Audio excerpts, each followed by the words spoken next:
Depuis qu'Elon Musk a repris, a racheté Twitter Files pour la modique somme de 44 milliards de dollars, mais vous savez, il faut ça à un moment donné. Et puis voilà, il a ouvert les vannes, il a sorti les cadavres du placard, et je vais vous dire, ces cadavres, eh ben, ils respirent drôlement. On va en parler évidemment avec Charles Gave, que nous sommes toujours heureux de recevoir, président de l'Institut des libertés, économiste. Et vous allez écouter, alors depuis quelques jours, il y a l'audition des patrons de Twitter, des anciens patrons de Twitter, bien sûr, des commissions de censure, des commissions de surveillance, etc. et tous. Alors c'est passionnant, passionnant. Si on a le temps, on peut écouter pendant des heures sur certaines chaînes américaines. Mais en attendant, écoutez déjà ce court extrait sonore. Et puis on va en parler avec Charles Gave. Écoutez. Les fichiers Twitter ne sont que la partie émergée de l'iceberg, car il y a bien plus. Il y avait un système de corruption au plus haut niveau entre le FBI et Twitter. Ne cherchez pas plus loin que Jim Baker, ancien avocat général au FBI qui a aidé à enquêter illégalement sur Donald Trump lors de l'élection de 2016. Ou regardez le chef de cabinet adjoint de Jim Comey, qui est devenu le directeur de la stratégie chez Twitter. N'est-il pas vrai, d'après les dossiers de Twitter, qu'il y avait tellement de fonctionnaires du FBI qui sont ensuite allés travailler chez Twitter qu'ils ont créé leur propre canal Slack et leur propre fiche d'information pour l'intégration? Les dossiers Twitter l'ont confirmé, exact? Exact. Savez-vous, tout comme le peuple américain, que selon un sondage réalisé auprès des personnes qui ont été mises au courant de l'histoire de l'ordinateur portable de Hunter Biden, 53% auraient changé leur vote, dont 61% des démocrates.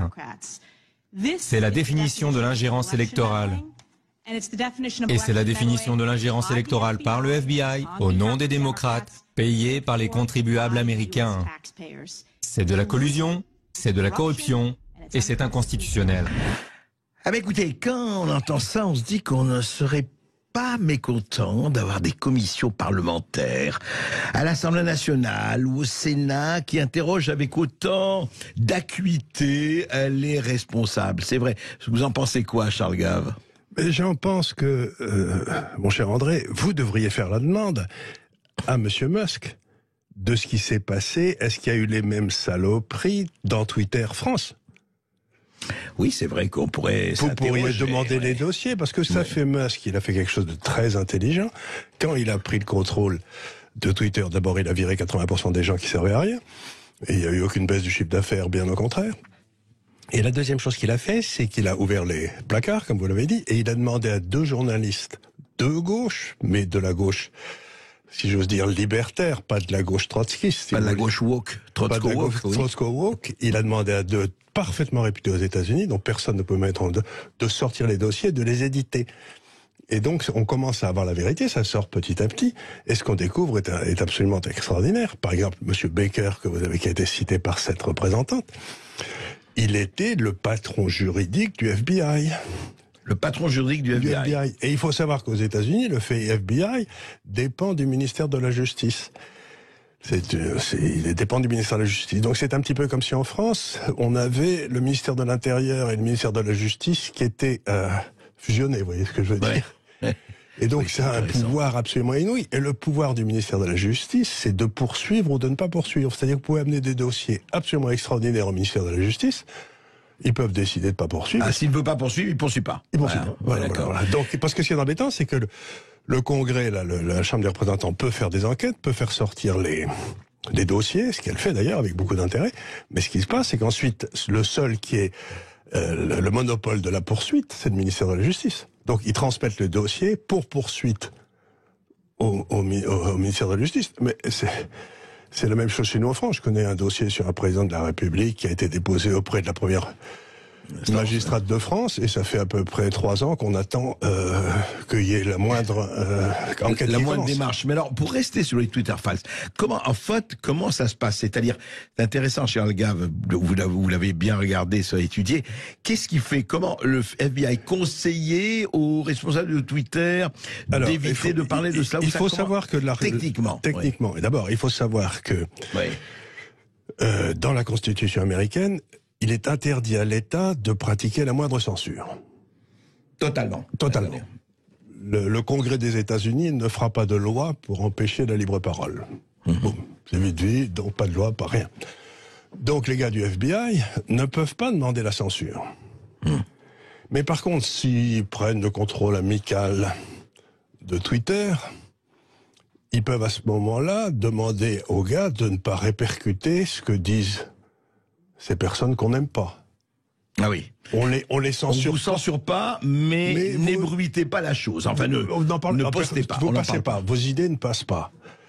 Et comme c'est à peu près la même chose chez YouTube, chez Facebook, chez tous, si vous voulez, il devait y avoir les mêmes gars que le Congrès des États-Unis va essayer de trouver, d'ailleurs, enfin la Chambre des représentants, savoir s'il y avait la même chose chez Facebook, chez les autres. Ça va être amusant. Et ils ont le pouvoir de lancer des commissions d'enquête. Donc on peut pas... Et quand on est devant eux et qu'on témoigne, on ne peut pas mentir. Si vous mentez et que vous êtes convaincu de mensonge, c'est quasiment la prison à vie. Oui, parce que vous prêtez serment. Vous prêtez serment. C'est ça. Vous prêtez serment. Donc vous pouvez pas mentir. Donc les types sont bien embarrassés.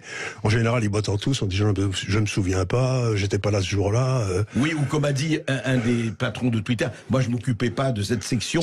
Personne ne s'occupait de cette section. Voilà, de ceux qui avaient, parce qu'il y avait des rendez-vous avec le FBI réguliers. Réguliers. Et non seulement il y avait des rendez-vous réguliers, mais comme je vous le dis, le patron du FBI avait été nommé à Twitter pour bien coordonner tout ça. D'accord. Et alors, si on veut remonter vraiment à l'origine de tout ça, c'est quand même la première fois dans l'histoire des États-Unis, à ma connaissance, ça s'est peut-être passé avant, je sais rien, mais en tout cas à ma connaissance, en tout cas là on le trouve, que le ministère de la Justice est accaparé par un parti, le Parti démocrate, pour essayer de détruire son rival. Vous voyez ce que je veux dire? On l'a bien vu avec ce qui est arrivé à ce pauvre Trump, etc. Et ça ne peut pas être arrivé par hasard. C'est-à-dire que je pense honnêtement, et c'est peut-être ce qui va sortir de ces enquêtes, c'est ce qu'on va voir, que la présidence Obama avait noyauté complètement le ministère de la Justice depuis des années. Ils ont eu 8 ans pour le faire. Pour que le cas échéant, si c'était Madame Clinton, ou ils pensaient que ça allait être Madame Clinton, mais pour pouvoir coincer Madame Clinton aussi. Et donc c'est la première fois qu'on voit une tentative de prise de pouvoir d'un des 3 pouvoirs aux États-Unis par une force non démocratique. Alors justement, mais comment Twitter pouvait, enfin comment ils ont pu cacher ou masquer ça pendant des années et des années? Prenez l'exemple de l'ordinateur du fils de Biden, Hunter Biden. Le fameux ordinateur. Il l'a abandonné parce qu'il était complètement cramé. Ce gars a un pet au casque, il y a un petit moment qu'il n'est pas bien normal, mais il avait laissé son ordinateur chez un réparateur dans son coin. Absolument. Et le type, il est pas venu le rechercher, donc au bout de 6 mois, je crois, quand quelqu'un n'est pas venu rechercher un ordinateur, il appartient à celui qui l'a réparé.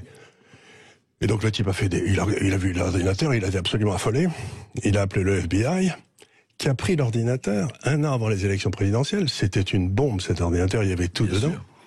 Le crack, la cocaïne, pédo, enfin tout. Il y avait tout. Et puis qu'il fallait payer 10% au big man. Etc. Oui. Le big man. Enfin, il y avait toutes les preuves qu'on voulait de la corruption des Biden, qui est tout à fait évidente.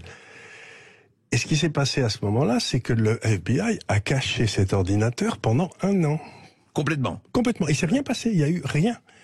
Et le type qui était le réparateur, il est allé voir 1 mois avant l'élection l'avocat de Clinton, Giuliani, et il lui dit donc... De Trump. De Trump, pardon. Giuliani, oui. De Giuliani, et il a dit regardez ce que j'ai... Le type, j'imagine que Giuliani a sauté en l'air, et il a dit bon, c'est gagné.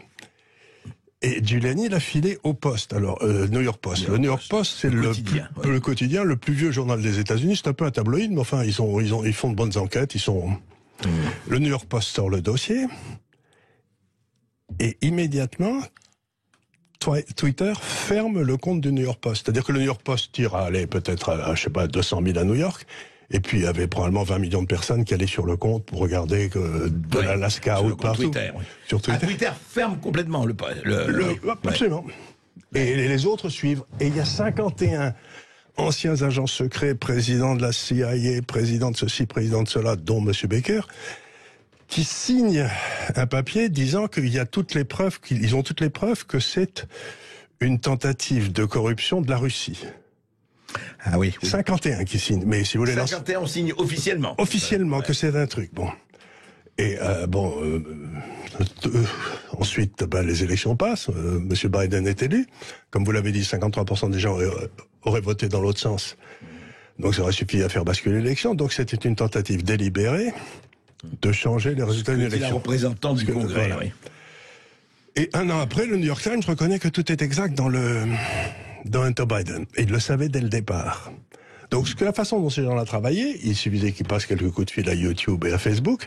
La façon dont l'information se répand aujourd'hui, c'est plus tellement par le TF1 le soir, vous voyez ce que je veux dire? Oui, bien sûr. C'est la grand-messe du 20h terminée. Enfin, terminée, il n'y a plus d'informations là-dedans. Et c'est vrai aussi de toutes les grandes chaînes classiques aux États-Unis, CBS, NBC, etc. Parce que personne ne s'attend à quoi que ce soit, c'est fait pour les... Mais ça passe par les réseaux sociaux, vous savez, c'est par là, c'est là qu'il y a un réseau. Et à ce moment-là, les réseaux sociaux ont été complètement fermés sur cette information. Et donc, c'est un phénomène absolument extraordinaire parce que la Chambre des représentants a quand même ce qu'on appelle un pouvoir d'enquête. Ce point-là. Et ils vont donc enquêter, ils vont réclamer les documents. Donc pour l'instant, ils sont en train de bosser sur les documents de Twitter, mais j'imagine qu'ils vont ensuite travailler sur les documents de YouTube et puis de Facebook, et puis donc, parce qu'on va voir, il n'est pas possible, si vous voulez, que le silence ait été fait comme ça, sans que tous ces gens-là soient mis d'accord. Et on voit, j'ai vu quelques-unes des auditions, là, on écoute, c'est étonnant parce qu'il y a des représentants, justement, une femme qui expliquait comment son compte avait été fermé. Oui. Elle dit, mais vous m'avez... Elle a passé quand même, elle a été... Elle était élue. Elle était élue, elle était représentante, et ils ont fermé le compte, enfin, sans lui dire. Oui. Parce que ce qu'il faisait, il faisait deux choses. Soit il le fermait, il vous envoie une lettre en disant, bon, vous avez dit des horreurs, bon, on vous ferme, bon, c'est bon, vous pouviez à la limite protester. Soit il mettait un petit bidouille sur votre compte. Oui, alors parlez l'audition à géométrie variable. L'audition à géométrie variable qui faisait que à la place d'envoyer, si vous aviez, mettons, 200 000 personnes qui suivaient votre compte Twitter. Oui, j'ai 200 000 abonnés. J'ai 200 000 abonnés. Combien recevez? Eh ben, les 5% qui étaient les plus proches de vous pour qu'il n'y ait pas de... pour qu'ils disent pas, on n'a pas reçu. On n'a pas reçu, et puis les 95 autres avec lesquels vous n'aviez pas vraiment de contact, ben ça là, ils ne le recevaient pas. Donc c'était... C'était la fameuse phrase de Georges Marchais dans si la France devient communiste, les éditeurs et les journaux pourront publier tout ce qu'ils veulent à condition qu'ils trouvent du papier, quoi. C'est boutade, oui. Mais c'était la même idée. Donc c'était organisé. C'était parfaitement organisé, et c'était parfaitement organisé par ce gars qui s'appelait Baker, qui était le patron. Le patron du FBI. Le patron juriste du FBI. Patron juriste du FBI. Et vous avez James Comey, qui était le ancien patron du FBI, qui a lancé l'affaire. Et on voit que dès le moment où Trump est arrivé, les coups tordus du FBI ont commencé contre la présidence républicaine. Oui, bien sûr. À foutre en l'air son principal conseiller stratégique. Lui-même a été interdit à vie à l'époque de Twitter, notamment. Donc, si vous voulez, il y a eu une espèce de cabale qui a été dirigée par le Parti démocrate, avec des faux à n'en plus finir, comme par exemple sur le fait qu'il avait des liens avec la Russie. Et ça a foutu en l'air les 2 premières années de sa présidence. Ouais. Et c'est extraordinaire parce que vous vous rendez compte que finalement, je regarde ces gars qui témoignent. Ouais. Et ce que disait Solzhenitsyn, encore lui, qui je l'avais toujours trouvé tellement vrai, c'est qu'il dit ce sont tous des petits hommes gris. C'est-à-dire que ce que vous avez, ces gens qui empêchent les autres de parler, ce sont des médiocres.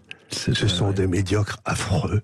Ce sont des gens qui détestent ceux qui réussissent, qui détestent la vérité. Comme le disait Ayn Rand, qui est une philosophe américaine qui disait Ayn Rand. Elle disait ces gens-là haïssent le bien parce que c'est le bien. Et je trouve que c'est une formule. Ils haïssent le bien parce que c'est le bien. Et je pense qu'il y a des tas de gens en France, dont notre président, je crois, qui haïssent le bien parce que c'est le bien. Hélas, j'espère qu'il n'est pas complètement comme ça, mais on peut se poser la question incontestablement. Mais c'est vrai ce que vous dites sur les petits hommes gris. C'est les petits hommes gris qui font les dictatures. C'est les petits hommes gris, si vous voulez. Ces gars qui témoignaient, ils me faisaient irrésistiblement penser à Barbie. Vous vous souvenez, le gars, il était là, il disait, mais j'ai fait que suivre les ordres. J'étais pas vraiment un nazi. Et donc, ces gars-là, si vous voulez, ils emmènent les gens dans les camps de concentration, mais pas par veulerie, je sais pas. Heureusement qu'on n'est pas en camp de concentration, mais c'est vrai qu'il y a empêché, on est excommunié. Mais les communications, c'est ce qu'ils faisaient à tous ces gens-là, si vous voulez. Ces gens-là pratiquaient l'excommunication.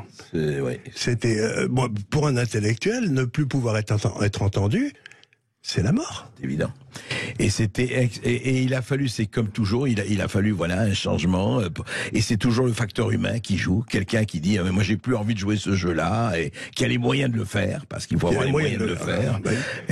Et à votre avis, alors aujourd'hui, donc en fait, c'est parti, ça vient de partir il y a quelques jours pour se poursuivre. Mais vous pensez que les contre-pouvoirs américains, Charles Gave, que vous connaissez bien, par rapport à l'Europe en général ou la France en particulier, peuvent et vont aller plus loin que ne le font nos contre-pouvoirs à nous? Quel contre-pouvoir chez nous? Oh, comment? Il n'y a pas de contre-pouvoir chez nous? Mais je cherche désespérément. Je suis pauvre Charles Pratt qui vient d'être débarqué. Ouais, c'est vrai. Donc, si vous voulez, pourtant, lui, il était un juge, il avait, bref, un magistrat, et ben, il a été débarqué avec beaucoup d'autres. Non, enfin, parlons pas des contre-pouvoirs en France, ni en Allemagne, ni en Angleterre un petit peu. Et aux États-Unis alors? Et aux États-Unis, oui, il y a des contre-pouvoirs, et ces contre-pouvoirs sont quand faut retrouver la majorité dans l'une des deux chambres. À ce moment-là, vous pouvez lancer les enquêtes. Et vous n'avez pas le droit tous les documents sont enregistrés dans des listes officielles, et vous n'avez pas le droit de détruire des documents officiels. D'accord. Donc, s'il y a des gens qui essayent de commencer à nettoyer les archives chez YouTube, etc., automatiquement, il y aura une contrepartie au FBI et on la retrouvera. Donc, à ce moment-là, c'est aussi la prison à vie. Destruction. Ah oui, c'est-à-dire c'est indestructible. On ne peut pas les détruire. Enfin, on peut essayer de les détruire. Oui, bien sûr. Et on peut avoir la chance de Madame Clinton de détruire des documents officiels et d'être absous par le chef du FBI, puisque on sait les raisons. Mais non, donc ça peut monter, ça va prendre du temps, mais vous savez, on avait beaucoup parlé de cette espèce de... En tout cas, ce que ça montre de façon extraordinaire, c'est que il y a un État profond aux États-Unis. Il y a des gens qui discutent entre eux, de département à département, du FBI au ministère de la Justice, et on les voit, ils se font prendre la main dans le sac, là. Mais c'est pour ça, Charles Gave, qu'il ne faut pas parler du complotisme imbécile, quoi que ce soit. Mais il y a un État profond. Il y a des gens qui sont ensemble pour protéger un certain nombre d'intérêts. Voilà. Et qui ont été mis là par les précédents présidents, et qui se croyaient, comme souvent ces gens-là, intouchables. C'est ça. Le sentiment d'impunité, absolument. Le sentiment d'impunité. Ils étaient, puisque leur truc de défense, c'était de dire, écoutez, c'est Twitter qui vous sanctionne. Moi, j'ai rien à voir là-dedans. Et puis maintenant, on voit qu'ils avaient un bureau en temps complet chez Twitter et qui disait celui-là vous le sanctionnez, celui-là vous le sanctionnez, celui-là vous le sanctionnez. Donc, on voit bien qu'il y avait une pénétration entre ces grands groupes et le Parti démocrate qui était insensée. Écoutez, en tout cas, c'est à suivre. Merci Charles Gave, merci de ces éclaircissements. Et on va suivre les Twitter Files parce qu'il y en aura d'autres. On va aller au Facebook Files peut-être. En tout cas, écoutez, c'est bon qu'à un moment donné, les vérités puissent sortir comme ça, oui, de leur marécage. Et comment donc ?